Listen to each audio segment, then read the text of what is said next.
এটার মধ্যে হচ্ছে আমি কাটা সবজি জমাতাম। তো হঠাৎ কালকে এসে দেখি এটার মধ্যে ওই যে ছোট ছোট গাছ উঠেছে, এগুলো সম্ভবত হচ্ছে কুমড়া গাছ, কারণ এটার মধ্যে কুমড়া বীজ লাগিয়েছিলাম। এগুলা যখন পাতা ছাড়বে তখন আমি নতুন করে টবে ট্রান্সফার করব। আর বৃষ্টির দিনের আপডেট বলতে কিছু ক্ষতি হয়েছে, কিছু ভালো হয়েছে, সবটার জন্য আলহামদুলিল্লাহ।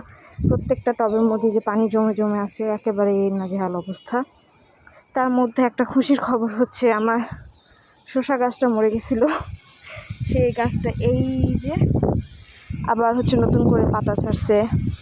এই জাম্বুরা গাছটা অনেকটা খারাপ অবস্থা ছিল, এই জাম্বুরা গাছটার মধ্যেও পাতা ছেড়েছে, গাছটা বেশ সতেজও হয়েছে।